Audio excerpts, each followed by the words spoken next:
Assalamualaikum. Waalaikumsalam warahmatullahi wabarakatuh. Alhamdulillah dapat masuk. Alhamdulillah. Okey, terima kasih banyak-banyak kepada Ustaz Reza sebab sudi terima jemputan saya ni untuk kita sembang-sembang santai je Ustaz. Betul, Mengenai insyaAllah. fadilat bulan Zulhijjah ni, lebih-lebih lagi 10 hari yang pertama, kan? Jadi kalau boleh Lisa nak teruskan dengan soalan, tapi sebelum tu, sebelum Lisa nak mulakan dengan apa-apa soalan pun, Ustaz Reza mungkin nak memperkenalkan diri mungkin kepada viewers Lisa sekarang ni, boleh? Boleh, insyaAllah. Aha. Suara saya okey? Okey, jelas. Mungkin Alright. viewers dekat sini boleh kongsikan jugalah kalau suara Ustaz, suara saya jelas, semua okey? Baik, Bismillahirrahmanirrahim. Assalamualaikum warahmatullahi wabarakatuh. Alhamdulillah rabbil alamin wassalatu wassalamu ala sayyidil anbiya wal mursalin wa ala alihi wa sahbihi wa man tabi'ahum bi ihsanin ila yaumiddin wa ba'd. Pertamanya saya mengucapkan terima kasih kepada Lisa atas jemputan untuk sama-sama kiranya kita meneruskan agenda dakwah ini. Dan jadi mungkin pertama kali rakan-rakan di Instagram yang melihat saya. So saya Syahriza Kamaruzaman.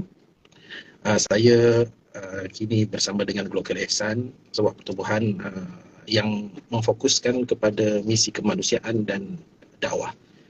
Selain daripada itu, ialah kita buatlah kerja apa yang betul, kerja-kerja dakwah ni, insyaAllah. Begitulah lebih kurang Lisa, ya, perkenalan daripada saya. Okey, baik. Okey, so sekarang ni sebelum kita bermula, saya nak sebenarnya macam nak buat peringatan orang kata peringatan mesra kepada mereka yang sedang menonton sekarang ni. Please prepare your pen ataupun your pencil ataupun your notebook untuk jotting down. Sebab kita akan tanyakan soalan-soalan yang kebiasaannya jadi kekeliruan ataupun macam tak begitu pasti dan sebagainya, dan ataupun sekadar nak belajar lah, kan. Jadi kita akan mulakan dengan sembang-sembang Zulhijjah kita sekarang ni. Ustaz, saya akan terus tanya dengan soalan ni. So, ada ramai Ustaz yang rasa macam down. Dia rasa down sebab tak dapat nak buat haji. Dia tengok dekat Instagram semua dapat buat haji semua. So tapi pada masa yang sama cuba menerima yang macam bila nak pergi ke Haramain ni, nak menunaikan umrah ke, nak menunaikan haji ke, ini adalah jemputan daripada Allah. Kita kena terima dengan sangkaan baik pada Allah yang bila kita dapat jemputan tu adalah pada waktu yang paling sesuai. Betul tak Ustaz? Jadi betul. Mungkin bagi mereka yang tak dapat nak pergi, ramai yang DM saya yang tanyakan untuk minta tanya bagaimana kita nak peroleh pahala dan hasanat yang besar, sebab macam kita tak dapat buat haji, tapi kalau boleh kita nak dapat juga pahala tu, nak dapat juga hasanat tu. Mungkin Ustaz boleh bagi penerangan. Baik, Bismillahirrahmanirrahim. Pertamanya, apabila kita sebut Zulhijjah ini, kita sinonim dengan ibadah yang paling besar, iaitulah manasik haji. Dan bukan semua orang yang dapat jemputan dalam kuantiti yang banyak, ataupun dia tak seperti umrah, kerana ada prosedur-prosedur yang kita katakan tak semudah itu. Okey. Baik.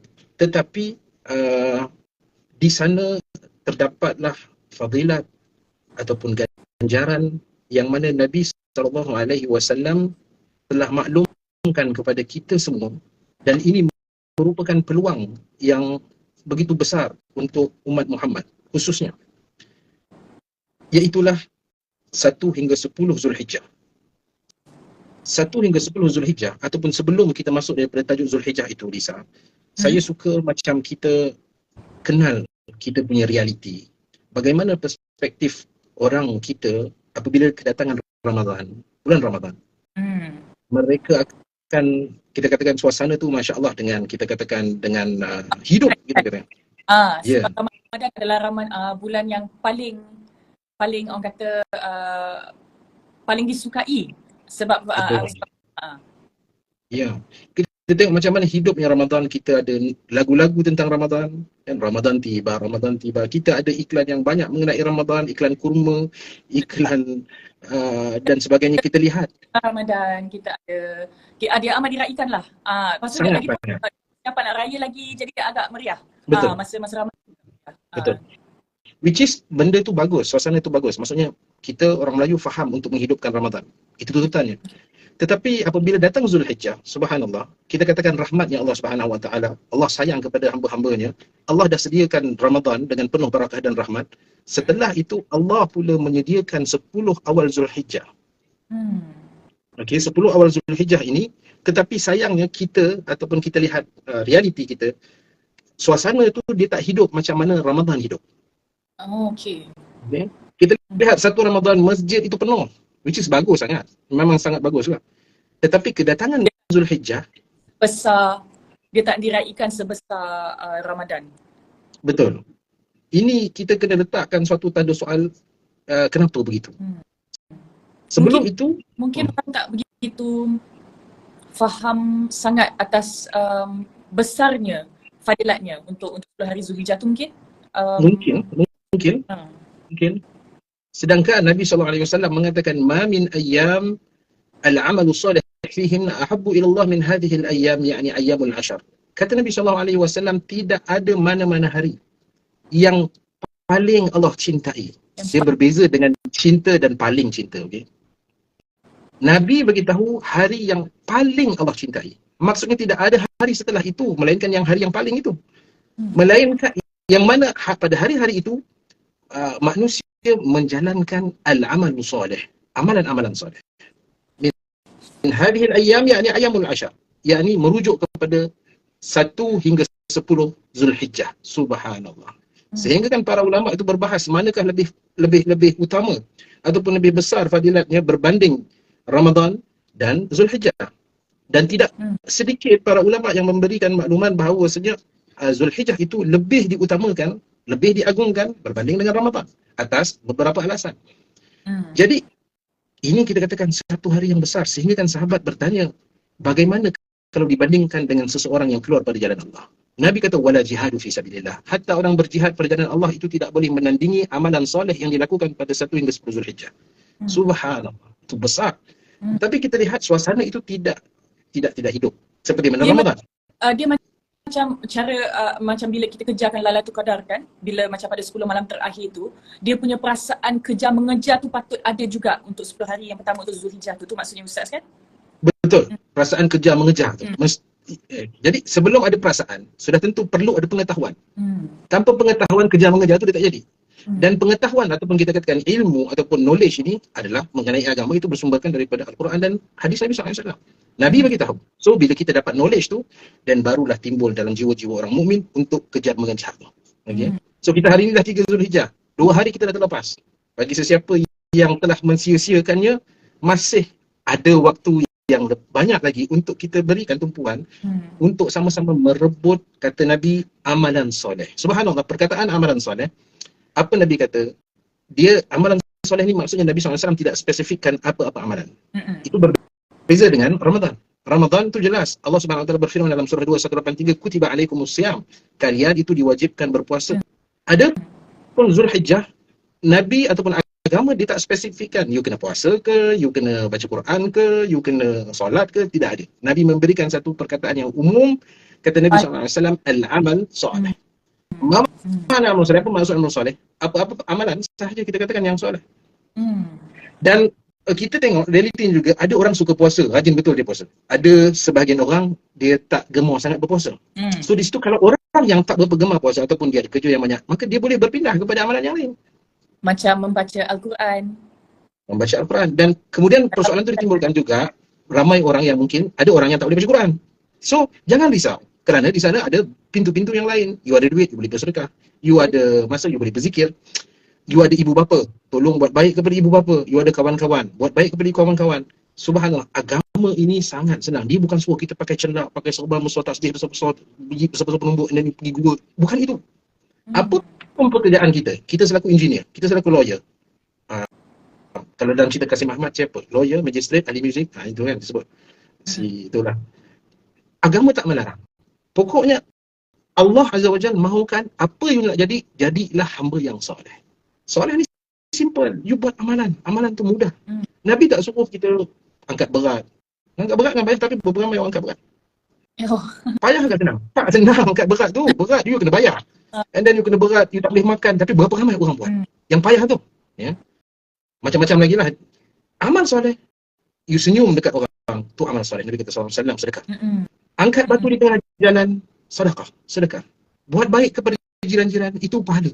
Itu Itu pun semua yang dimaksudkan. perkara yang soleh. Buat dengan niat yang baik, buat dengan niat untuk mencari redha Allah, buat dengan niat nak menggembirakan Allah, insya-Allah, dan harapnya yang apa yang dibuat tu dikira juga sebagai amalan yang baik beratkan belah kanan kita kan. Macam kita just do good, sangka baik dengan semua orang, be kind to people, senyum.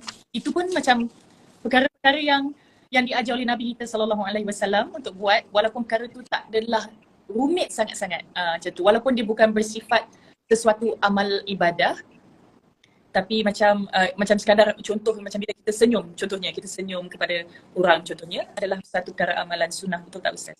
Betul. Bagaimana kita lihat begitu mudahnya agama ni, ya? Kita pakai baju apa pun kita boleh buat amalan soleh. Subhanallah. Kita tak perlu pakai satu uniform sehingga kan kita nak pergi buat apa. Kita tak perlu pergi satu lokasi tertentu untuk kita melakukan amalan soleh. Di mana? Siapa? Apa keturunan anda? Bagaimana tinggi knowledge anda? Anda mampu untuk melakukan amalan soleh. Subhanallah. Dan amalan itu kalau dilakukan pada hari 10 ini, itu merupakan amalan yang paling Allah Subhanahu Wa Taala sukai. Subhanallah. Subhanallah. Ustaz tadi ada sebut mengenai jenis-jenis amal soleh yang kita boleh lakukan, dan Ustaz ada sebut mengenai puasa. Dan kalau boleh puasa, bagus. Betul tak Ustaz? Tapi macam yang Lisa nak tanya ni adalah mengenai hari Arafah. Hari yang ke-9 tu Ustaz. Dan okey, kalau misal kata seseorang itu boleh berpuasa, sebaiknya berpuasa. Betul tak Ustaz? Ada hadis dia, bukan? Mungkin Ustaz boleh terangkan. Okey, yang pertamanya Nabi SAW mengatakan ma min yaumin afdal indallah min yaumi Arafah. Tidak ada hari yang lebih afdal daripada hari Arafah. Subhanallah. Hari, bukan malam, bukan siang, satu hari. Hari, subhanallah. Dan Nabi SAW mengatakan khairud du'a'u yaumi Arafah. Sebaik-baik doa adalah berdoa pada hari Arafah. Okey, itu satu dulu. Jadi hari Arafah ini merupakan hari yang besar, azim, yang mana hari Arafah tu di 9 Zulhijjah. Dia takkan jadi 8 Zulhijjah, dia takkan jadi 10 Zulhijjah. Cuma dia mungkin boleh jadi 27, 26, itu ikut kalender kita lah. Kalender Gregorian lah. Tapi kalau Hijri dia tetap 9 Zulhijjah. Baik.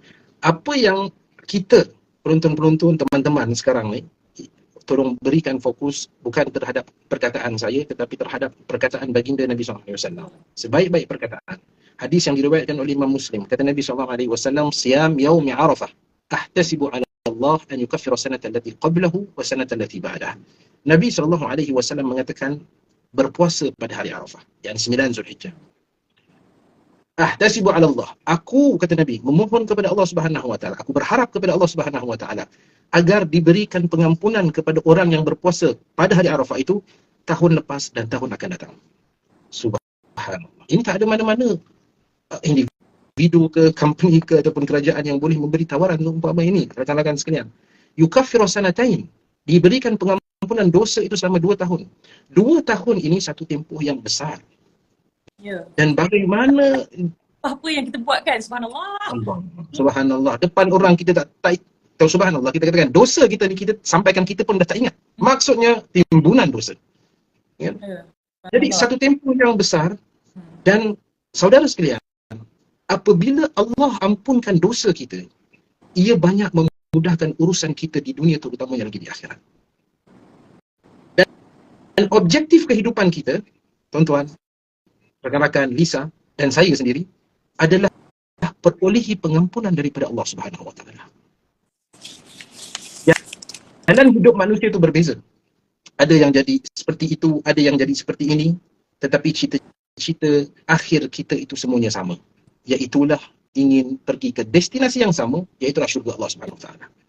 Bagaimana untuk pergi ke syurga Allah? Itu syaratnya satu, anda bersih daripada dosa apabila menghadap Allah Subhanahu Wa Taala.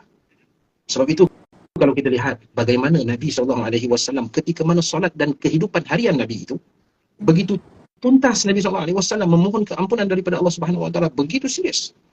Nabi SAW minta ampun kepada Allah Subhanahu Wa Taala 100 kali sehari. Kita semua tahu, pagi pun kita baca. Dan kalau kita lihat Nabi di dalam solatnya ketika berdoa iftitah, Nabi minta pengampunan. Ya, Allahumma ba'id baini wa baina khataaya kama ba'adta bainal masyriqi wal maghrib. Allahumma naqqini min khataaya. Wahai Tuhan, bersihkanlah dosa aku seperti mana telah Engkau bersihkan baju putih daripada kotoran. Kemudian Nabi SAW rukuk, Nabi minta ampun, subhanakallahumma rabbana wa bihamdika Allahumma ghafirli.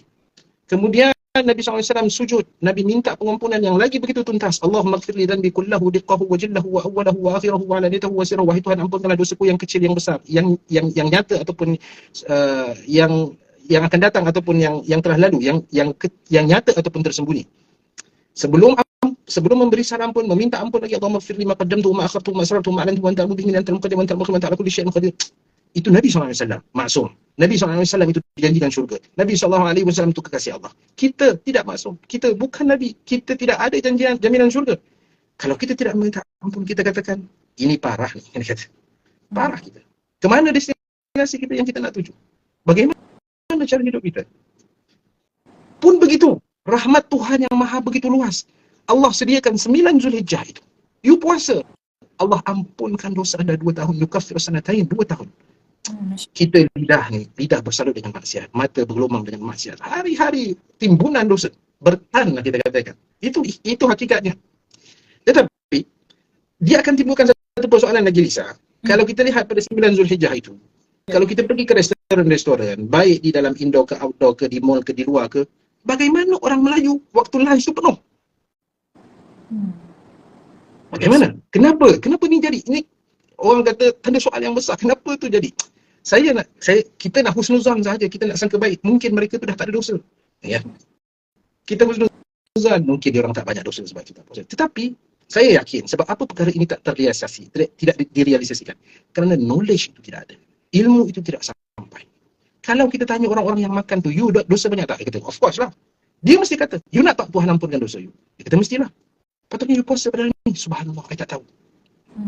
Jadi ini kita katakan peranan kita sebagai individu Muslim.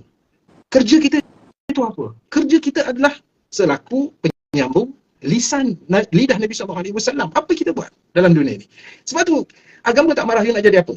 Lisa is Lisa. Tetapi Masya Allah, saya dan rakan-rakan kita katakan ialah kata bahasa muda public spring, kerana ada agenda dakwah ini difikirkan.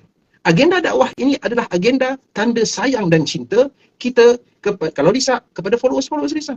Kerana kita nak mereka itu di syurga. Macam mana kalau kita kata, I sayang you, tapi kita tak nak tengok muka dia di syurga? Sebab kita sayang dia, kita nak bagi dia kebaikan. Kita nak dia diampunkan dosa. You puasa, sebab apa? Aku sayang kau. Aku nak tengok kau kat syurga. Begitu anak kita, begitu saudara mara kita. Jadi, kita game begitu banyak. Saya pun baru buat WhatsApp, IG ni. Dan ini yang kita cuba lakukan buat malam ni kan, macam kita cuba kongsikan keistimewaan malam 9 Zulhijjah ni, di mana jikalau kita berpuasa, dalam hadis menyatakan bahawa kita insya-Allah diberi keampunan buat tahun yang lepas, tahun yang akan datang. Tapi soalan saya seterusnya adalah begini, Ustaz. Ada of course kaum wanita yang mungkin tidak dapat nak berpuasa kerana sebab datang bulan contohnya. Sebab terus masa saya masuk tadi, IG live tadi, sebelum Ustaz Reza masuk, ada seorang ukhti yang tanyakan sebenarnya macam tolong tanya kalau uzur macam mana. Maksudnya macam dia nak sangat fadilat tu, dia nak sangat hasanat tu, dia nak sangat keampunan tu juga. Jadi macam mana Ustaz kalau dia tak dapat nak berpuasa? Kalau apa nasihat Ustaz? Mungkin boleh kongsikan ilmu kat situ. Kalau misal kata uzur macam mana? Sudah tentu Allah dengan sifat yang maha adil, maha penyayang terhadap hamba-hambanya. Jika hamba-hambanya ingin melaksanakan satu-satu perkara kerana arahan daripada Nabi SAW dan pelaksanaannya itu adalah untuk Allah Subhanahu Wa Taala, dan tiba-tiba Allah mentakdirkan halangan untuk dia, sudah tentu Allah akan menuliskan pahala seperti mana yang dia hajatkan. Itu sudah pasti. Ya. Subhanallah, itu katakan orang perempuan ni dia senang masuk syurga. Ya ke? Ya. Subhanallah. Dia senang masuk syurga. Dia tak puasa pun dia dapat. Lelaki kena puasa lagi, macam-macam hal lagi kena buat. Perempuan ni, you jaga solat, you jaga rumah tangga, you pilih pintu syurga untuk you masuk. Ya. Subhanallah, itu agama ni sayang kepada kaum wanita. Kaum wanita, itu tanggungjawab anda satu saja, untuk membalas kasih sayang anda terhadap agama ini. Subhanallah. Dan kita tengok cerita pasal wanita ni, bagaimana wanita itu keadaan mereka sebelum Islam datang. Mereka itu dibunuh. Mereka itu merupakan satu kehadiran yang sial. Mereka itu dihaiwan-haiwankan. Masa dulu zaman prophethood Rasulullah sallallahu alaihi wasallam kan, macam cara wanita dilayan, treatment wanita tu macam mana tu, macam subhanallah, saya tak dapat nak bayangkan Ustaz. Saya Subhanallah. Itu tak boleh dibayangkan. tu saya macam saya tak boleh nak imagine teruk sangatnya macam tu. Betul. Wanita itu diguna seperti mana haiwan sahaja. Tetapi agama datang, agama inilah yang mengangkat wanita. Bagaimana agama ini memuliakan wanita, membela kaum wanita, sehingga ada surah wanita dalam Quran. Ya. Jadi kaum wanita di antara pesanan selain daripada Zulhijjah ini, dalam Islam, sorry. dalam Islam punya tinggi martabat wanita sebenarnya. Macam cara kan, Masya Allah, macam cara Rasulullah sallallahu alaihi wasallam, cara dia bersama dengan isterinya dan sebagainya, macam betul-betul menampakkan yang bagaimana sepatutnya wanita dijaga dan macam itulah. Nak kata dibela tu tak apa-apa, sesuai yang dijaga kan. Ya, subhanallah, Masya Allah. Kita katakan wanita itu adalah, kita katakan kasih sayang Tuhan terhadap mereka itu luar biasa. Tinggal lagi bagaimana kita untuk berinteraksi dengan kasih sayang itu. Untuk kita membalas kasih sayang itu, ataupun kita mensia-siakan, bahkan kita mencabar Tuhan. Itu kita katakan kita tidak ada talian. Kita susahlah kalau, peluang Tuhan maha besar untuk wanita di sana. Antara macam yang ni kita lari topik sedikit Ustaz. Saya teringat. Lari topik tu biasa. Lari topik tu biasa. Betul, sebab saya teringat bila saya ada masukkan anak saya pergi camp solat. Kemudian ada seorang kanak-kanak ni, Masya Allah, macam memang dia punya sifat ingin tahu tu, sifat nak belajar tu memang kita boleh macam berasa yang otak dia sangat bergeliga nak tanya soalan kan. Lepas tu dia tanya soalan, Nabi-Nabi, Rasul-Rasul semua lelaki. Dia cakap tu. Tak ada pun wanita. Dia jawab macam tu. Dia ni lah Kemudian Ustaz tu jawab, tapi siapa yang melahirkan dia? Siapa yang melahirkan dia? Siapa yang didik dia, asuh dia kalau bukan wanita? Betul. Subhanallah. Subhanallah. Kan macam bila kita dengar macam tu terus macam wow, punya besar sebenarnya tanggungjawab sebagai seorang ibu untuk membesarkan anak kita, untuk pastikan foundation akidah tu kuat kan. Memang kita kena tanamkan ilmu agama tu sedalam-dalamnya untuk kita kan. Ya Allah Ustaz, doakan saya Ustaz dengan anak saya ni yang doakan saya. InsyaAllah. Okay. Mudah-mudahan kuat, mudah-mudahan. Soalan kurban Ustaz. Sebab itu kurban nak dekat dah kan. Jadi macam ada soalan yang saya akan tanyakan berdasarkan yang orang hantar kat saya lah. Ada yang tanya, okey, untuk kurban ni kalau mampu boleh buat banyak-banyak ke?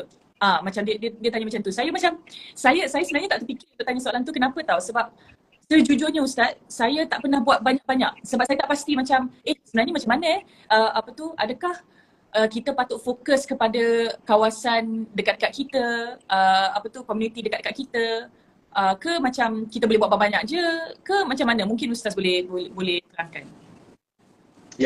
Okey, baik. Sebelum tu ada Norin, dia bertanya, betul ke hate itu punishment daripada Tuhan untuk wanita? Ustaz boleh je jawab. Kita jawab secara ringkas. Dia kata tak betul lah. Okey. Bisa ditanya betul tak betul? Jawapannya tak betul. Mana mungkin Tuhan nak punish wanita? Kita dah bagi tahu Tuhan itu sayang pada wanita. Kan? Itu satu perkara yang telah Allah Subhanahu Wa Taala telah tuliskan kepada wanita. Dan di situ ganjaran yang maha besar untuk wanita. Kita tak boleh fikir yang Allah sengaja nak punish kita. Macam rasanya kita kena fikir yang Allah will never let us down. Never. Walaupun macam kita lalui apa-apa dugaan ke, cabaran ke, sesuatu yang mungkin susah untuk kita lalui ke apa ke, mesti ada hikmah di sebaliknya. Maksudnya macam what Allah trying to teach me here. Kalau misal kata ada sesuatu yang mungkin susah yang kita lalui. So macam mana pun subhanallah, kita sentiasa bersangka baik terhadap apa yang kita lalui. Mesti ada sebab. Macam kalau kita macam contohnya lah, kalau kita macam subhanallah, na'udzubillah min zalik, tapi kita accident lah sebagai contoh kita accident dan kereta kita gemuk, lepas tu kita stres macam Allah, nak kena bawa pergi workshop, nak kena betulkan, nak kena tunggu insurans ni dan sebagainya ke apa ke semua. Tetapi macam fikir balik, tetapi mungkin Allah nak selamatkan aku daripada musibah yang lagi teruk. Macam mana pun kita kena sangka baik. Macam haid contohnya. Kalau antara benda yang Lisa lalui yang struggle Ustaz, sejujurnya Lisa rasa Allah tak dapat nak solat, tak dapat nak ni dan sebagainya ke apa ke kan. Kita rasa macam takutlah dah iman ni naik turun. Jadi macam bila tak dapat nak semayang, takut nanti alamak, takut dia turun lagi. Itu antara benda yang mungkin kita lalui dalam otak kita kan. Macam Tetapi macam dalam proses saya ni kan, dalam proses penghijrahan dan you know, in my journey of learning, menambah ilmu dan sebagainya, kadang-kadang saya fikir, apa agak yang Allah nak cuba ajar aku ni? Adakah macam aku kena memperbaiki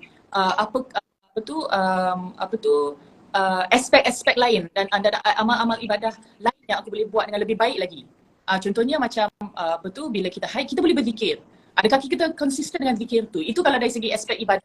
Tetapi ada je benda-benda lain yang sebenarnya dalam hidup kita yang boleh sebenarnya itu dijadikan ibadah. Bila everything yang kita buat, walaupun sekadar kita memasak untuk anak-anak kita pun dengan ucapan bismillah, itu pun jadi ibadah. Kan? Betul tak Ustaz? Kan macam saya silap cakap tu? Macam betul. Itu semua pahala semua.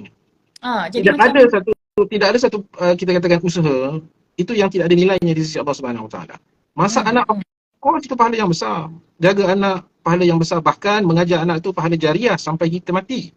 Kalau kita yang mengajar anak kita baca Quran dan dia membaca Al-Quran itu sebab kita yang mengajar, setiap kali dia baca Al-Quran sampai dia mati, itu semua pahala itu dikongsikan dengan kita. Jadi ini kita subhanallah, itu kita subhanallah, rahmat di Tuhan. Rahmat di Tuhan. Okay, baik. Yes, saya baru ditegur. Please let Ustaz speak more, dia kata. Saya kena banyak. Namanya bang. Kan? Maafkan saya. Okay, tak ada. Bagus. Itu bagus, Syariah sangat bagus. Pasal itu kita nak knowledge tu sangat bagus. Kadang-kadang orang ni dia tak rasa dia beragama. Dia tak rasa dia buat ibadah. Bisa. Dia rasa dia tak buat ibadah. Walhal harian dia tu, you gosok baju anak, itu pahala. You sabar. Sabar itu pahala yang paling besar. Tidak ada, tak boleh dikira. Kurniaan Tuhan punya pahala pada orang yang bersabar. Tak boleh kira. Ya. Kadang kita ialah terasa hati dengan suami, apa reaksi? You sabar. Rugilah you ni tak geti tau. Tak. You sabar. Pahala besar. Subhanallah. Tapi berapa ramai ada, kita katakan dalam kehidupan kita ni, kita ada satu company yang akan datang kepada kita untuk memberikan consultation yang percuma. Nama syarikat itu Iblis dan Co. Subhanallah. Ya. Alhamdulillah. Dia akan berbisik dan iman kita yang berinteraksi dengan dia. Contoh nak minta maaf, adik-beradik bergaduh. Si kakak nak minta maaf dah. Nanti Iblis dan Co tu diantarlah dia punya employee dekat kita, free ya. Dia katakan, engkau kan kakak, dia tu adik, biar dia minta maaf dulu. Habis kita punya walhal silaturahim, adik-beradik itu satu dosa yang besar diputuskan. Ya, Masya Allah. Jadi, tuan-tuan dan perempuan, apa musibah, apa ujian, isteri ada ujian, suami pun ada ujian, anak-anak ada ujian, orang yang kahwin ada ujian, orang yang tak kahwin ada ujian, orang yang kahwin satu ada ujian, orang yang tak kahwin dua pun ada ujian, kematian, semuanya ada ujian. Itu responnya satu, sabar. Hikmah ada. Dan ujian ini dia tak lama. Kebiasaan ujian yang Allah berikan tak lama. Sedar-sedar kita pun dah terlupa masalah-masalah kita yang satu hari kita rasakan matilah aku, apa aku nak buat ni. Hari ni kita dah tak ingat pun masalah tu. Subhanallah. Allah maha mengatur dan Allah maha adil dalam menguruskan perihal-perihal hamba-Nya. Bagaimana Allah Subhanahu Wa Taala tidak pernah lupa untuk merezekikan orang-orang yang kufur pada dia. Mana ada kita dengar orang kufur lapar, tak makan sebab dia kufur. Allah tak lupa untuk merezekikan dia. Bagaimana Allah mungkin lupa untuk merezekikan hamba-Nya yang taat ibadah kepada dia? Subhanallah. Jadi ada soalan dia tanya, boleh tak dia berpuasa 9 sahaja? Ya, boleh, tak ada masalah. Boleh. Dan ramai pun orang buat macam tu. Tak ada masalah. Buat ya bagus. Sahaja boleh ke macam tu kan? Boleh saja. Tidak ada apa-apa halangan untuk berpuasa pada 9. Dia pakai bagus. Saya minta tanya balik ya, sebab memang dihantar kepada saya untuk kurban, kalau mampu patut buat banyak-banyak ke? Macam tu. Okey, baik. Satunya sebelum kita pergi kepada buat banyak-banyak, kita nak pergi kepada masalah orang yang tak buat ni. Okey. Sebahagian orang, bila kita tanya, you tak korban ke? Dia kata, I dah korban. Dia confused mungkin korban dengan akikah. Akikah ni setahun, seumur hidup ayah kita buat sekali lah, kita buat untuk anak kita. Seumur hidup kita buat sekali lah, tak buatlah banyak-banyak. Hari tu dah akikah, saja akikah kali kedua. Dia tak ada macam tu. Jadi korban ini, sebahagian orang dia ingat macam tu, I dah korban dulu. Dia kata, bila you korban? 15 tahun dulu. Itu persepsi sebahagian orang. Dia confused. Okay.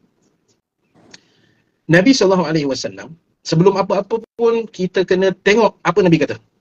You nak cerita buat ibadat, jangan cerita apa-apa dulu, melainkan you kena tahu your prophet kata apa. Untuk itu knowledge, untuk you bertindak dengan dia ataupun you berinteraksi dengan arahan Nabi itu. Pasal Nabi ni diutuskan untuk bagi tahu kita apa yang kita kena buat. Kalau kita buat tak ikut dia, ini kita kata ini parah ni. Maksud itu parah tau. Apa point Nabi utus Nabi? Nabi itu bukan dia lahir dalam istana ada kereta besar, tak. Nabi sengsara kehidupannya itu, subhanallah. Okay, baik. Nabi SAW dalam hadis Ibn Majah, Nabi mengatakan man kana lahu sa'ah wa lam yudhi fala yaqrabanna musallana atau kama qala. Nabi bagi tahu barang siapa yang ada kemampuan, ada saving, duit dia adalah. Okey. Wa lam yudhi, dan apabila datang bulan Zulhijjah dia tidak melaksanakan kurban. Nabi memberi satu ancaman. Nabi kata apa? Fala yaqrabanna musallana. You jangan datang dekat tempat solat kami. Nabi ni dia cakap kat kita. Nabi bukan cakap kat batu. Nabi bukan cakap kat pokok pisang. Nabi kata dekat kita, saya, dekat Lisa, dekat semua orang, rakan-rakan semua. Nabi kata kat you kalau ada duit, you tak korban, you jangan datang dekat dengan tempat masjid kami. Bahkan ada sebahagian para sahabat yang melakukan korban sebelum masuk waktu korban. Jadi sebelum solat Idul Adha. Nabi SAW suruh ulang balik. You repeat balik, you punya korban. Tak sah. Maksudnya itu satu tuntutan. Dan kalau kita lihat dalam fikih kita, tidak sedikit para imam mujtahid yang memberikan hukum melakukan korban itu wajib. Di antaranya Rabi'ah, di antaranya Imam Abu Hanifah, di antaranya Al-Auza'i. Mereka mengatakan korban itu wajib bagi sesiapa yang of course mampu lah. Kalau tak mampu tak payah kita buat tabung. Ini tabung untuk apa ni? Saya nak buat korban duit tadi. Itu tak payah. Ini masalah orang yang mampu. Kita nak cerita, sebelum pergi kepada soalan tadi, kita nak cerita orang Malaysia ni status dia macam mana. Kita tengok rata-rata orang, alhamdulillah, tak semua tetapi orang kerja bagus. Orang ada kerja. Kan? PKP pun orang kata ekonomi rosak. Kita tengok tempat flight ticket habis. Kita pergi London pun tak ada orang lain, mungkin orang Melayu saja. Telefon punya kedai laris. Maksudnya ada duit. Okay? Ni kita bicara kepada orang yang ada duit. Yang tak ada duit tu Allah berikan pahala kepada mereka lah. Macam mana kita boleh terima satu alasan bila kita tanya kepada orang-orang kita yang kerjanya itu, kita tengok pakai necktie, pakai coat, sembang dekat office, IU, appointment semuanya. Tiba-tiba masuk Zulhijjah, kita tanya, you dah korban? Oh, bajet tak ada lah bro. Ini arahan Nabi. Agama syiar besar. You apa expenses you? You punya internet telefon, you punya internet rumah, you punya kereta, you punya makan luar dengan kawan, makan ni. Itu semua you boleh buat, tetapi apabila datang seruan yang besar ini, syiar, simbol agama ini, kita respon ekonomi tak ada. Dan tertariknya Lisa, sebelum pergi soalan, pasal ini saya rasakan bukan untuk provoke, tetapi untuk sama-sama kita faham. Saya pernah pergi untuk meluruskan mencari lembu untuk ibadah korban pada sebuah masjid tu lah. Ada orang Bangladesh kebetulan di situ. Dan toki lembu tu dibagi lembu yang paling kecil dekat Bangladesh tu. Pasal kita tahu Bangladesh ni kalau nak compare dengan kita hebat, kita ada degree, kita boleh speaking, kita ada office yang ada aircon, mesyuarat demi mesyuarat. Maksudnya Bangladesh tu kerjanya apa? Cleaner, potong rumput, pekerjaan yang kita katakan yang selalu dihina lah oleh kebanyakan orang. Okay? Jadi ialah gaji minima, bawah gaji minima orang Bangladesh, saudara-saudara kita Bangladesh. Dia diberikan lembu yang harga 3,500, 4,500 kerana sangkaan orang Bangladesh tak ada duit. Memang betul orang Bangladesh tak ada duit. Tapi Bangladesh tu boleh reject, dia katakan ini lembu tak boleh korban, ini kecil sangat, dia kata. Ini depan mata saya. Kalau korban saya mau lembu yang itu, masa tu lembu yang paling besar dia ada harga 8,000. Ini kita cerita dalam 7 tahun lepas. Dia kata ini lembu saya. Tuan-tuan, saya cerita benda ni masa saya ada satu kuliah di masjid di Shah Alam. Lepas saya cerita tu, kebetulan pengurusi masjid tu dia pegang tangan saya. Dia kata apa? Ustaz, betul Ustaz, masjid ni buat 15 ekor, saya yang beli kambing. Saya yang beli lembu. Ada 2 ekor lembu yang dia kata super terbesar di ladang dia tu. Harga 15,000 seekor. Dia kata itu Bangladesh dah booking. Mana kita letak muka kita? Kerana apa? Kerana ini kita katakan lifestyle lah. Lisa, kita kena betulkan lifestyle kita. Macam mana orang Bangladesh tu, kita tahu gaji dia tak besar, gaji 1,500, ada yang sempat bawah daripada itu. Tapi bila Zulhijjah datang, dia spend. Itu Maksudnya dia dah prepare setiap bulan duit tu dia dah simpan. Kan? Gaji dia 100,000, dia simpan 300 ke setahun dah 4,000. Kan? Jadi kita tak seperti itu. Begitu macam tu juga isu akikah ni, Nabi SAW suruh buat akikah, 2 ekor kambing perempuan lelaki, 1 ekor kambing lelaki perempuan. Kan? Ibu-ibu yang jadi ibu pertama kali, preparation itu luar biasa. Spend macam-macam, bajunya, strollernya, katil sampai 4 tingkat, shampoo, deodorant. Budak kecil pun dipakaikan deodorant. Tapi bila hari ke-7, kekah. Itu tak ada. Ya? Sebab apa? Preparation tu tak ada. You kena faham, you punya isteri mengandung bukan 3 hari tau. 9 bulan Allah bagi masa untuk kumpul duit.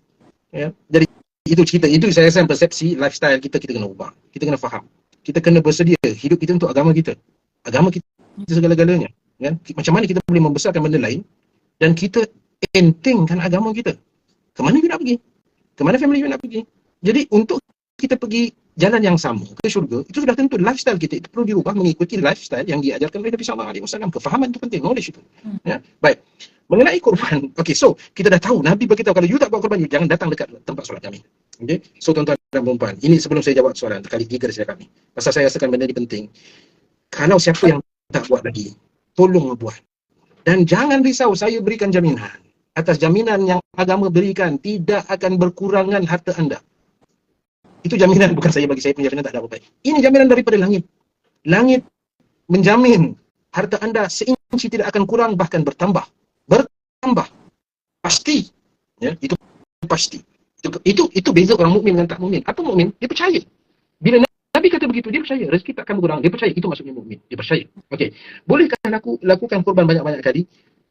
Itu kita katakan bagus, ya, bagus. Bahkan Nabi SAW pun menyembelih 2 ekor kambing dan kita katakan contoh dibuat di Syria, dibuat di Yaman, dibuat kan gitu kan, contoh daripada banyak-banyak macam tak ada maksudnya macam apa tu bagus kalau boleh buat banyak-banyak macam tu lah. Kalau bagus ya, yang kita ceritakan satu bahagian untuk satu itu kadar minima. Okey, kadar minima. Yang banyak budget kan, you ambillah satu bahagian paling tidak. Tapi Masya Allah, Allah Subhanahu Wa Taala berikan dia rezeki yang baik, bagus, dan dia pun suka untuk buat, dan dia pun faham amalan yang paling baik itu Yaumun Nahar adalah penyembelihan, penumpahan darah untuk dipersembahkan binatang kurban itu kepada Allah Subhanahu Wa Taala. Dia buat di sana, dia buat di sini, bagi orang makan. Subhanallah, ini satu amal soleh. Okey, baik. Tu saya nak tanya Lisa pula. Ustaz nak tanya saya? Korban di mana tahun ini? Dekat kawasan perumahan kami, memang setiap tahun ada pihak surau dekat sini memang uruskan. Dia memang buatlah, dia organize untuk kita. Jadi kami buatlah dekat sini, dekat kawasan perumahan kita. Jadi memang setiap tahun pada hari Idul Adha, kita akan ke sana dan saya dengan anak sekali, saya bawa anak saya sekali untuk saksikan kurban. Tapi anak-anak saya kecil lagi, bukan saya yang saksikan kurban tu, saya dengan mak. Tapi anak-anak diorang kat dalam tempat solat lah. Ya, Masya Allah. Bagus, satu budaya lifestyle yang bagus. InsyaAllah. Kita sebelum lembu tu dikorbankan, saya bawa anak-anak sekali lah. Kita tengok, mana bagus. Itu maksudnya kita memberikan pendedahan kepada dia kan, dia akan tanya, oh lembu untuk korban, Allah suka. Itu kita katakan ilmu untuk anak-anak. InsyaAllah. Tapi anak saya macam tak tahu kenapa, tapi macam tahun lepas Yusof dia pergi, lepas tu dia kata, okay, thank you kau. Aduh, insyaAllah. Budak-budak kan? Budak. Tapi dia kata, thank you kau. Okay, sebenarnya Ustaz, walaupun saya ada banyak soalan Ustaz, tapi boleh tahan juga ramai viewer kita banyak soalan untuk Ustaz ni. Jadi saya rasa macam, alamak, macam kena bagi diorang chance. Boleh ke Ustaz kalau kita menjawab soalan mereka? Boleh ke? Boleh kot, insyaAllah. Kalau soalan boleh tu yang saya jawab. Agak ni, ada satu tu yang tanya pasal, salam Ustaz, yang ni daripada little_home_store. Salam Ustaz, boleh ke kalau kita berkorban untuk orang yang dah meninggal? Baik. Oh, ini soalan yang famous juga. First, kita kena faham dahulu, untuk jawab itu agak simple. Kita kena faham dulu, ibadah ini adalah untuk orang hidup. Okey. Kurban ini adalah ibadah. Itu adalah untuk orang yang hidup. Itu Allah tak suruh orang untuk kurban. Orang-orang yang berada di barzakh lakukan, bukan begitu. Untuk orang hidup.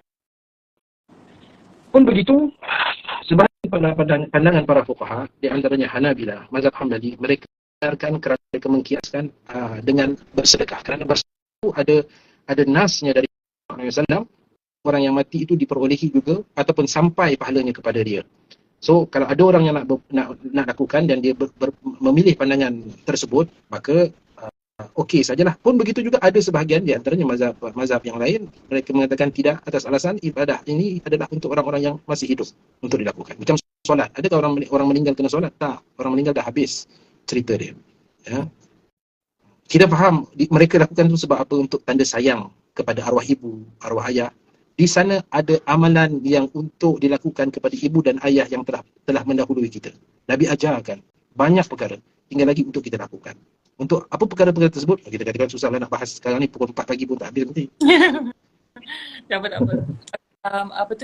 Ada satu juga ada dua lagi soalan yang saya dapat kat sini. Boleh tak saya kurban satu bahagian sahaja, tapi niat saya untuk kurban untuk diri sendiri dan untuk seluruh keluarga. So maksudnya mungkin dari segi bajet dia boleh peruntukkan untuk satu bahagian, tapi dia niatkan untuk diri dia sendiri dan juga seluruh keluarga. Itu sunnahnya. Ya, itu sunnah yang minima. Maksudnya kita melakukan kurban satu bahagian ataupun satu ekor kambing dan kita mengatakan kepada Allah, ini adalah daripada ku dan ahli bait aku, ahli rumahku. Maka kita berkorban, namun begitu keluarga kita ataupun isi rumah kita juga mereka berkongsi pahala dengan kita. Maka itu sunnah. Jangan kita korban satu. Ya. Sorry. Habiskan dulu. Silakan. Jangan kita korban satu and then untuk kita saja. Wife lantak kau lah, anak kau besar nanti pandai-pandai lah kau. Bukan begitu. Kita dan sekaligus untuk family kita. Okay. Kalau begitu, yang ni soalan daripada saya pula. Kalau begitu, kan kita disarankan, saya tak pasti hukum dia apa mengenai kuku ni Ustaz. Kuku. Bagi mereka yang nak menjalankan ibadah kurban, selama 10 hari ni jangan potong kuku. Betul tak? Yang disarankan.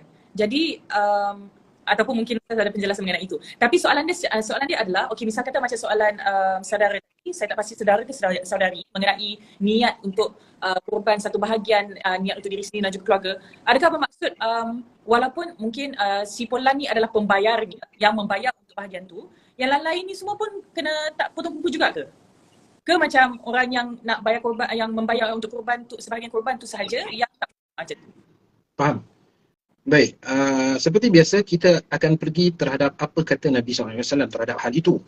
Nabi SAW dalam hadis Muslim mengatakan, "Idza ra'aitumul hilal dzil hijjah wa arada ahadukum an yudahhi falyumsik an sya'rihi wa adfarihi." Nabi kata apa? Jika telah masuk Zulhijjah, telah masuk 1 Zulhijjah dan ada di antara kalian yang ingin melakukan kurban, maka jangan mereka potong, gunting, cukur rambut ataupun basyarih ni ataupun bulu-bulu yang tumbuh di badan manusia dan memotong al-gharihi, yakni kuku mereka. Imsik, jangan potong. Okey. So maksudnya apa? Itu adalah larangan daripada Nabi SAW. So you kena faham interaksi dengan hadis ini. You kena faham seolah-olah Nabi bagi tahu kat you kalau nak kurban and dah enter 1 Zulhijjah, you jangan potong. Nabi kata, you jangan potong kuku, you jangan potong rambut, you jangan potong apa-apa bulu pokoknya. Sehinggalah binatang itu disembelih. Okay, so bagi orang-orang yang berkorban, itu kita seru jangan potong. Jangan potong. Sudah tentu hukumnya itu dibahaskan oleh para fuqaha. Ada sebahagian mewajibkan, sebahagian Imam Hambali, mazhab Hambali di antara mewajibkan, sebahagian Syafi'iyah juga mewajib, maksudnya haram hukumnya. Sebahagian mengatakan mentaati arahan itu adalah sunat muakkad. Pokoknya kita selaku orang mukmin, selaku orang yang mencinta Nabi SAW, tiap tahun sambut Maulid Rasul, bawa poster ke apa ke bagarak apa baik. Nabi kata itu, maka kita katakan ya Rasulullah, kami dengar dan kami taat. You kata jangan potong, kami tak potong. Okey, baik. Seterusnya soalan yang saya nak tanya berbalik kepada puasa balik lah Ustaz. Minta maaf sebab saya terlupa soalan ni daripada surah Ukhti. Minta maaf. Dia berkenaan dengan ustaz, dia berkenaan dengan puasa. So dia Ukhti ni menyatakan pada saya yang dia memanglah dia nak puasa. Kalau boleh dia nak puasa, kalau dia mampu nak puasa ke semua hari-hari 10 tu dia nak, 9 hari tu dia nak. Tapi soalan ni, jikalau puasa ganti qada ni belum habis. Ada yang mengatakan puasa qada pun puasa ganti masa bulan Ramadan kalau tak habis lagi ni, sebenarnya kalau ikutkan tak boleh nak buat puasa sunat yang lain-lain sebab puasa yang qada yang wajib kena settle dulu. Macam tu. Baik. Okay, firstnya puasa Arafah ini dia berkait dengan waktu yang mana kita tidak boleh applykan melainkan pada waktu yang telah ditentukan. Okay, dia tak boleh nak anjak minggu depan, anjak bulan depan, dia tak boleh begitu. Sebab dan dia memang tertakluk pada hari tersebut. Ya, tertakluk pada terma dan syarat. Okay. Okay. Jadi ada pun qada untuk menggantikan puasa-puasa yang ditinggalkan secara syar'i. Okay. Kata Allah Subhanahu wa taala, "Faman kana maridan ala safarin fa'iddatun min ayyamin ukhra." Barang siapa yang tak puasa disebabkan bermusafir ataupun disakit, fa'iddatun min ayyamin ukhra. Dia ganti pada hari-hari yang lain. Bila tidak ada penetapan. Okey. Selagi mana ada usia dia dan semolehnya dia disegerakan, tetapi Allah tidak menetapkan hari-hari tertentu. Allah mengatakan fa'iddatun min ayyamin ukhra, maka digantilah pada hari-hari yang lain. So, itu satu arahan yang umum. Jadi dengan sebab puasa Arafah ini terikat dengan masa termadan syaratnya, maka tidak menjadi isu untuk kita, walaupun masih ada puasa qada, untuk kita berpuasa pada 9 Zulhijjah dan setelah itu kita menggantikan kembali puasa-puasa qada kita. Tidak ada isu. Kita kita masih ada masa lagi untuk gantikan puasa qada kita kan.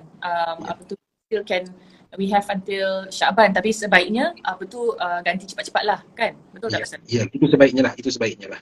Tetapi ruang ganti itu Allah tidak menetapkan. Allah kata gantilah bila-bila. Okey. Subhanallah, rahmatnya Allah, kasihnya kepada Allah Subhanahu wa taala kepada kita. Ya. Okay. Kalau dia suruh buat cepat-cepat tak beraya kita. Kita sebulan tu dah makan saja. Okey, baik. Ada lagi satu soalan daripada viewer kita. Puasa qada boleh tak disekalikan dengan puasa Arafah? Ataupun jadi puasa qada tak boleh disekalikan dengan puasa Arafah lah ya? Dia tanya macam tu. Ya, kerana Arafah ini satu puasa yang dikhususkan. Dikhususkan. Okey, baik. Okey, Ustaz, apakah amalan yang terbaik untuk kita aplikasikan dalam kehidupan kita? General Ini soalan yang orang yang berfikir, ya. Orang berfikir begitu. Macam kita nak kerja, kita nak pekerjaan yang paling banyak gaji. Kita tak nak kerja yang gaji yang termurah. Kalau nak pakai baju, kita nak baju yang tercantik. Telekung pun telekung yang cantik, warna kelabu contohnya. Kita nak yang ada berkat Ustaz. Kita nak yang penuh barakah. Baik. Itu begitu. Jadi subhanallah, persoalan ini sering ditanya oleh sahabat kepada Nabi SAW. Dia bukan persoalan yang baru. Okey. Dan subhanallah, maha suci Allah. Kita katakan rahmatnya Nabi ini. Apabila ditanya kepada Nabi SAW, apakah amalan yang paling baik? Sudah tentu amalan paling baik ini dalam kurungan di sisi Allah, bukan di sisi kita. Setengah orang tu, dia buat amalan. Kenapa you buat macam ni? I suka lah. Hati I tenang. Ibadah ini bukan kayu ukur di hati kita tenang. Ramai di sana agama-agama mereka yang berbeza. Mereka melakukan amalan-amalan mereka kerana mereka merasakan ketenangan. Ya. Yang berzikir melompat-lompat pun dia rasa hati dia tenang. Tapi itu bukan seperti mana ibadah yang Allah Subhanahu wa taala baik di sisi dia ataupun Allah nak. Ibadah kita kena faham apa yang Allah nak, macam mana Allah nak. Pasal yang suruh ibadah tu Allah. Allah ada macam kita bos dalam tempat kerja, you buat kerja ni. Kita mesti tahu you buat kerja begini. Ada SOP dia, ada cara dia. Allah kata objektif manusia dan jin itu diciptakan, wahai manusia sekalian dan jin-jin yang bertibaran sekarang ni, dengarkan. Kata Allah, you and saya, jin yang ada semua ni, objektif you diciptakan adalah liya'budun, adalah untuk mengabdikan diri kepada aku. Satu. So kita tak ada, bukan untuk seronok-seronok dalam, tetapi tak apa. Sudah tentu Allah suruh dia mengabdikan diri kepada dia Dan sudah tentu di sana Allah mahukan cara ibadah yang dia nak. Allah bagi tahu macam mana nak beribadah. Macam mana cara nak beribadah? Allah tak bagi tahu kat saya, Allah tak bagi tahu dekat orang Sabah, orang Kelantan. Allah tak bagi tahu. Allah bagi tahu hanya kepada seorang manusia. Manusia itu dilantik sebagai Rasul. Namanya Muhammad sallallahu alaihi wasallam. Bagaimana syariat yang aku nak manusia buat. So Nabi yang bagi tahu. Begini, begitu. Puasa Arafah, 1 hingga 10 Hijjah, ini semua Nabi bagi tahu. Okey. So, sahabat tu bertanya, apakah amalan yang paling baik? Nabi bagi tahu, ahabbul a'mal ila Allah. Perhatikan rakan-rakan sekalian. Ahabbul a'mal, paling dicintai oleh Allah Subhanahu wa taala amalan itu. Amalan yang paling Allah Subhanahu wa taala cintai. Bisa. Kalau ai bagi tahu, Nabi bagi tahu baca Quran. Kita rasakan ramai yang mungkin orang berduka cita kerana aku tak boleh baca Quran. Kan? Itu realiti. Kalau kita katakan solat, ramai orang pun berduka cita nak buat tapi tak bangun-bangun solat. Kita cita-cita ke main. Bertinggilah nak bangun pukul 3, nak bangun pukul 4 bangun. Tak bangun, haram, tak bangun. Tapi cita-cita tu ada. Okey. Kalau Nabi bagi tahu yang amalan paling baik adalah bersedekah. Ramai orang-orang yang kita katakan tidak ada duit, dia berduka cita juga. Maksudnya ibadah ni ada orang boleh buat itu, ada orang boleh buat ini. Dan mukjizatnya kata Nabi SAW, ahabbul a'mal ila Allah, amalan yang paling Allah Subhanahu wa taala cintai di sisinya. Perhatikan kata Nabi apa? Adwamuha wa in qal. Adalah satu amalan yang berterusan, konsisten, istiqamah, terus menerus. Wa in qal, walaupun amalan itu sedikit. Subhanallah. Ajaib. So, isu tak berbangkit. You pandai baca Quran? I tak pandai. So, I tak boleh beramal. No. You masih boleh beramal. Kerana you ada akal fikiran. You ada minda yang Allah Subhanahu wa taala kirimkan. Okay? Kalau orang kata suruh bersedekah, I tak ada duit, I tak boleh beramal. No, orang miskin beramal, orang kaya beramal, orang pandai beramal, orang IQ-nya rendah beramal, orang Melayu beramal, orang Indonesia beramal, semua beramal. So kalau dia rajin berpuasa, istiqamahlah dengan puasa dia. Kalau dia rajin berzikir pagi, petang, apa semua, istiqamah. Nabi kata itu sebaik-baik amalan yang dicintai oleh Allah SWT. Adwamuha wa in qal. Konsisten, walaupun Nabi bagi tahu sedikit, walaupun sedikit, dia tip tahu.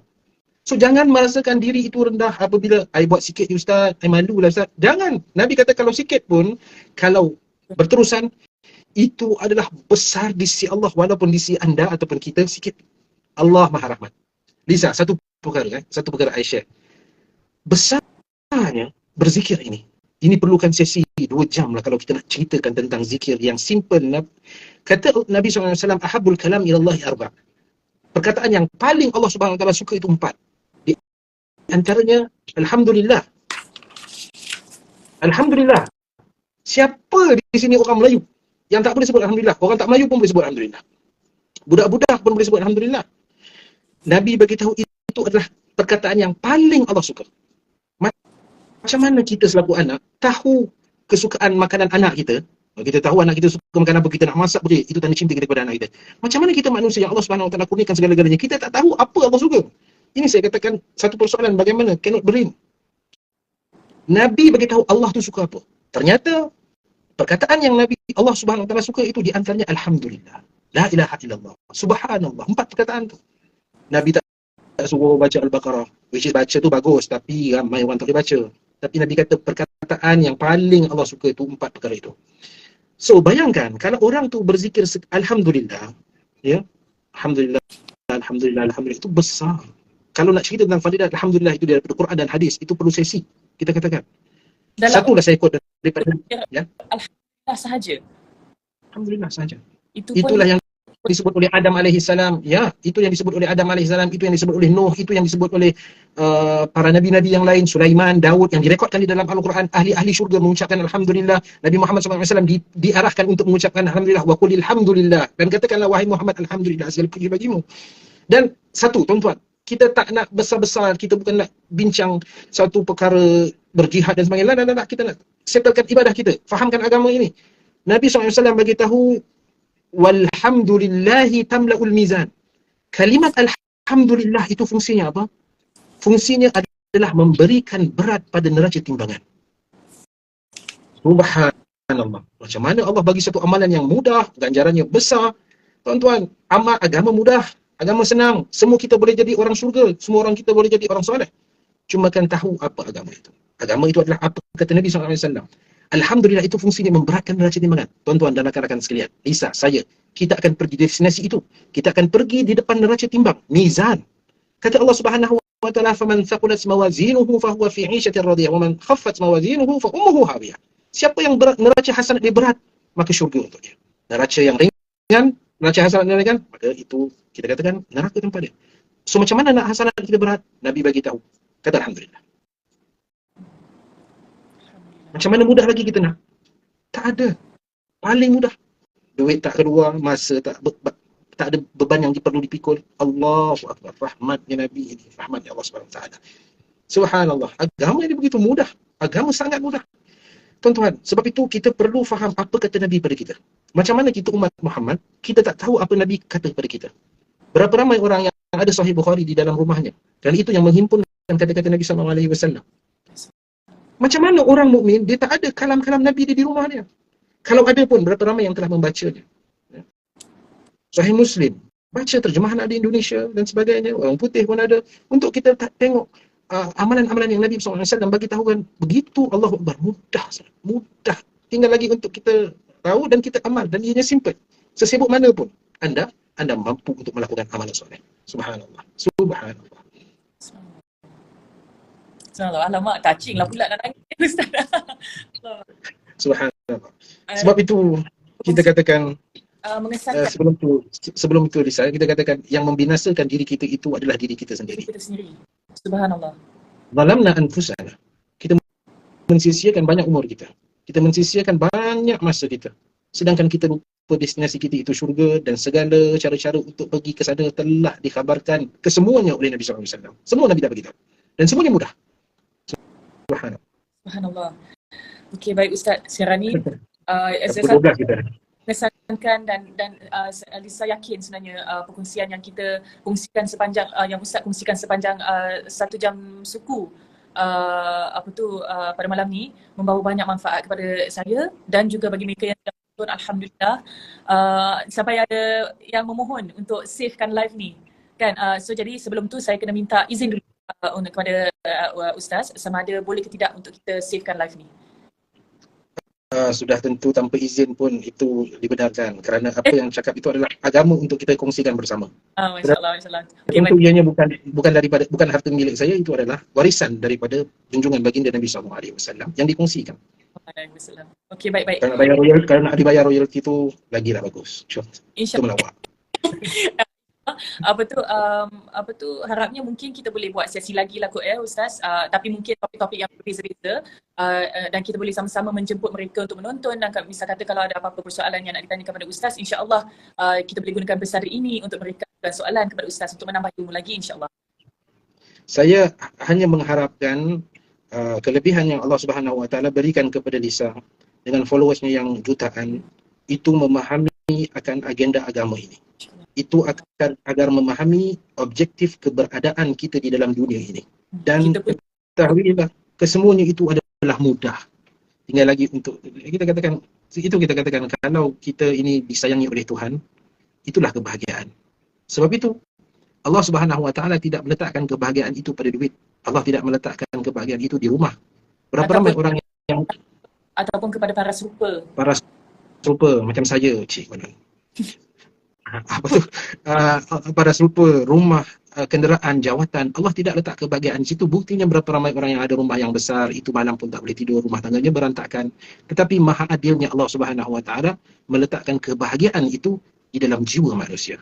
Sehingga kan orang miskin, dia memiliki jiwa, dia berhak untuk bahagia. Dan kebahagiaan itu diundang apabila Allah Subhanahu Wa Taala menilik kasih dan sayangnya kepada setiap manusia, seseorang itu. Dan untuk kita mengundang penglihatan Tuhan rahmatnya kepada kita, sudah tentu kita perlu menjadi hamba yang soleh. Subhanallah. Okay, baik Ustaz. Terima kasih banyak atas perkongsian Ustaz dan juga pengakhiran closing yang amat ini. Tetapi bagi kita semua, sebelum kita akhiri sesi live ni, nak minta ijazah baik Ustaz kalau boleh tolong bacakan doa untuk kami semua, dan harapnya semua boleh tanda tangan untuk doa sama-sama dengan Ustaz untuk doakan untuk kami semualah kan. Apa tu, doakan kami semua Ustaz, doakan yang baik-baik untuk kita semua.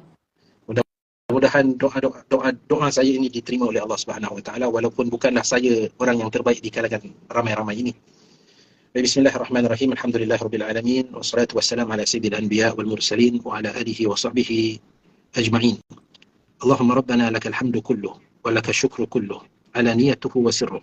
Lakal hamdu bil Islam wa lakal hamdu bil iman wa lakal hamdu bil Quran wa lakal hamdu bil mali wal ahli wal mu'afa. Allahumma a'inna ala dhikrik وشكرك وحسن عبادتك. اللهم ربنا اغفر لنا ما قدمنا وما أخرنا وما أسررنا وما أعلنا وما أنت أعلم به منا. أنت المقدم وأنت المؤخر وأنت على كل شيء قدير. اللهم انصر إخواننا المسلمين في كل مكان. اللهم أعز الإسلام والمسلمين في كل مكان وزمان. اللهم ربنا عليك توكلنا وإليك أنبنا وإليك المصير. اللهم ربنا آتنا في الدنيا حسنة وفي الآخرة حسنة وقنا عذاب النار. وصلى الله على محمد وعلى آله وصحبه وسلم والحمد لله رب العالمين. تقبل الله منكم. Amin. Terima kasih banyak Ustaz. Okey, harapnya bagi mereka yang menonton pada malam ini, harapnya perkongsian daripada Ustaz Reza membawa banyak manfaat untuk anda semua, insya-Allah. Dan harapnya anda semua boleh lagi sertai sesi seterusnya, insya-Allah. Insya-Allah kalau Ustaz ada waktu untuk kita buat sesi lagi tapi untuk topik-topik yang berbeza, boleh je seperti mana yang tertera dekat atas. Misal kata kalau sesiapa nak follow Instagram Ustaz, teruskan.